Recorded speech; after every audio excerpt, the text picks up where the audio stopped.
This wasn't a robbery, this was a hit. What the? Someone out there is killing puppets. The Happytime Murders lands in theaters on Friday, giving audiences a glimpse into the apparently seedy underbelly of the puppet world.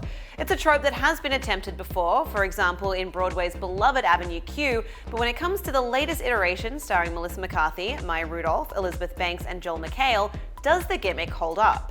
In what might be the most positive of all the reviews, The Hollywood Reporter's Frank Scheck describes the film as more than funny enough, packing lots of genuine, if frequently tasteless laughs into its relatively brief running time.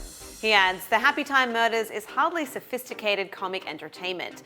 It's coarse, crude, and vulgar, and threatens to wear out its welcome despite its brevity. But if you don't find it uproariously funny at times, you must be made of cloth. For the New York Times' A.O. Scott, however, the light praise comes with a heavy caveat.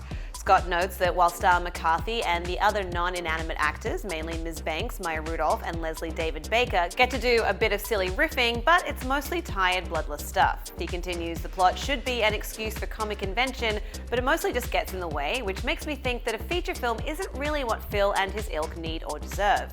Like their mainstream Muppet brethren, they might be more at home on smaller screens in shorter bits. No disrespect. According to Todd Gilchrist from Nerdist, the spectacle of watching puppets smoke, swear, have sex, and do drugs feels as though it's there merely for shock factor rather than for the purpose of telling a story. He's servicing a client. Is that what I think it is? Here I go, here I go, here I go. Says Gilchrist, ultimately, The Happytime Murders feels like half of two good ideas that don't add up to a whole, undermining the core of a world that's genuinely interesting by focusing too heavily on its fuzzy, raunchy edges. Richard Lawson of Vanity Fair gets right to the point with his review, opining that not a single bit lands in The Happytime Murders. Lawson then laments, one must sit through The Happytime Murders in rigid silence as puppets are killed and groped and seduced and exploited, to the point that I started to feel bad for them, before remembering that none of it was real and nobody had to make this if they didn't want to.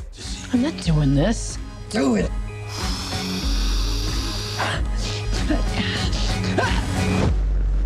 CNN's Brian Lowry is no less critical, writing, it's hard to overemphasize the extent to which the puerile humor yields diminishing returns as the filmmakers, Brian Henson and writer Todd Berger, hammer away at dirty puppet jokes to the point of wearing holes in them.